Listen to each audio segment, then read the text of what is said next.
How is it going, everybody? This is Sean Barnes. I want to welcome you to episode 79 of The Way of the Wolf. On the show today, I'm going to be talking about public speaking. Now, more specifically, I'm going to give you 5 tips that have worked well for me over the years and helped me get a little bit more comfortable and helped me feel better about delivering my message. This is something that I've struggled with over the years. I didn't really have many opportunities to get up in front of a group of people for the majority of my life. And about 5 years or so ago, I started getting presented with more of those opportunities. So whenever I started doing it, it was scary AF. It was tough for me. I'm an introvert by nature. For all of you that know me, you realize that's a very real challenge.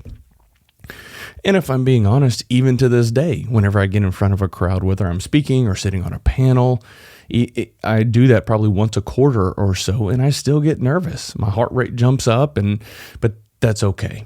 Once I get into it, I start feeling a lot more comfortable. I'm going to talk through a few of these things on the show today. Before I do, I'm sure those of you that are watching this on YouTube can see that I have this badass TF Supplements t-shirt. Chris, that guy is just crushing it with TF Supplements. They're going through remodeling the store. They have this new Fit 3D scanner in there and a whole section of the store focused on protein ice cream and smoothies and things like that. They're in the North Spring area. Definitely want to go check that place out. All right, let's go ahead and dive into this. The first one that I want to touch on is eye contact. Now, when I say eye contact, you want to get to a place where you feel comfortable scanning the room, making eye contact with all of the people that are in the audience. When you make that eye contact, you want to spend 3 to 5 seconds holding that eye contact with any given person. Any less than that, and it appears that you're not really confident in what you're saying or doing. Any more than that, and it can really just kind of get weird. So you want to avoid that. One thing I will also say, if you get to a point where you are speaking to large groups of people, this actually works in your favor because the farther out those people are in the crowd, it makes it easier for you to connect with larger groups of people. I'm going to dive into that a little bit. When you look off into the crowd, there is something called the aurora effect. So whenever you look off, say 10 rows back, 15 rows back, you can look at one person, but there is a group around them of maybe 5 to 8 to 10 people, depending on how far out they are, that think you're making eye contact directly with them. That makes it easier for you to connect and hold their attention. You also want to get comfortable with scanning the room and making eye contact with groups of people or individuals that are kind of all throughout the audience. Definitely sweep the corners. Don't forget about the people that are all the way at each end.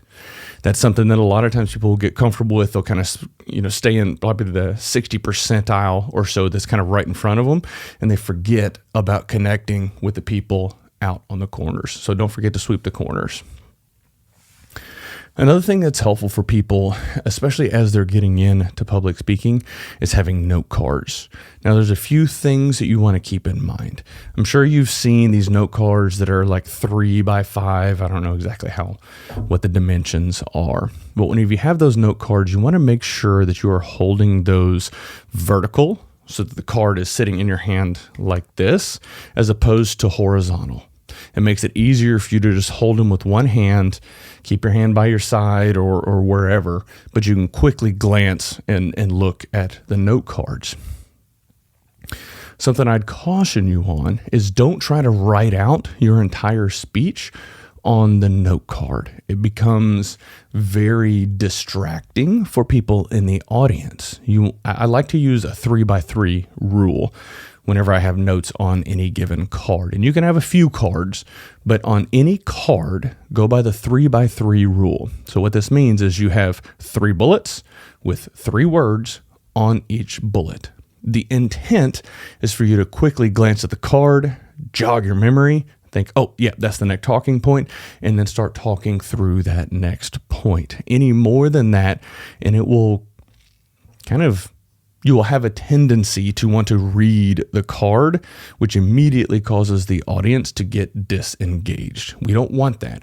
Use it as a quick reference, as a guide, set it off to the side, hold it down by your side, and then keep talking from the heart. Now, that does speak to knowing your content, and that's kind of another topic, but 3x3, that's a quick trick to remember. Also, if you have multiple cards, you can number them, put like a little number in the bottom right-hand corner so that you can quickly reference them. The last thing you want is to be flipping through your cards if you get them out of order, and then things just turn into a mess. Don't play with them. Don't fidget with the card or flip the edges or anything like that. That's also going to be distracting. One of the big things that people struggle with is filler words. So this is going to be number 3. Filler words are the use of ums and uhs, or even transitionary words like so. This is something that I've struggled with over the past year, and I didn't realize I was doing it, but I would actually start off a sentence by saying, so tell me about your thoughts on this. And that was a tough habit for me to break. But when you start recording yourself, which is another trick, you know what? I'm going to go ahead and make this 6 tips. Record yourself using your camera, your cell phone. Set it up so that you can actually be in your living room or bedroom or whatever makes the most sense, and start recording yourself so that you can actually audit yourself. It's going to feel uncomfortable. It's going to make you nervous. But whenever you go back and look at the footage, you're going to be able to see how bad you are.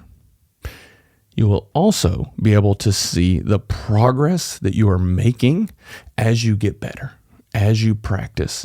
And other bonus, it helps you time out your speech.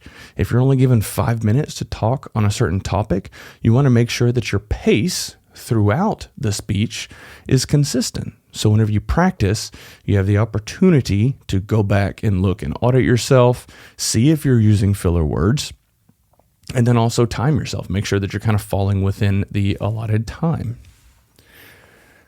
Okay, another tip. So this will be 4. Or this will be 5. Yeah, this will be 5. Is the 3 P's. This is pitch, power, and pace. Pitch is going to be the tonality of your voice. You want to make sure that you're not coming to the conversation with this monotone voice that is just obnoxious and boring and causes people to not pay attention. You want to be able to change the inflection of your voice, change the pitch up and down. What that does is it causes people to stay engaged. They're like, oh, if you raise your voice, oh, well, this must be important. What's going on?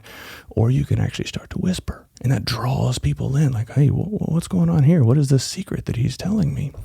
So being able to adjust your pitch up and down is key to keeping people engaged. Power. If you don't have access to a microphone, make sure that you are projecting your voice out so that everybody in the audience can hear what you're saying. Normally, if you're at any sort of an auditorium or large venue, you're going to have a microphone, but you still don't want to be whispering. You don't want to be quiet and soft-spoken the whole time, because that's going to make it difficult for people to hear, and they're not going to pay attention. Also, your pace. You have to make sure that your pace falls in line with some sort of a norm, as if you were having a conversation with somebody. If you start talking really fast, and people start to struggle with paying attention to you. Now, coming from Texas, sometimes us Texans talk slow. When you talk slow, it makes it difficult for people to pay attention. So you got to make sure that the pace of your voice is aligned with how you would have a normal conversation. Last thing I want to touch on is getting out of the box. This is really going to be more applicable if you are on a stage. When I say the box, people that are new to public speaking, they have a tendency to stay in this box. And if you envision a spot in the middle of the stage where you have maybe a 2 or 3 foot box that you just stand in, you want to make sure that you get out of that box. We create this invisible barrier or this box to protect us because we're scared, because we're nervous. And anybody who's new to public speaking, most of the time, if you watch them, they're going to stand right in the middle. They'll probably hold their hands right here, maybe have their note cards right in front of them, and they're going to read their note cards and they're going to stand still. Maybe they'll rock back and forth a little bit. That's an indicator that you're not comfortable owning the stage, that you're not comfortable sharing the message that you're trying to share that day. This is going to feel uncomfortable, but I need you to walk the stage.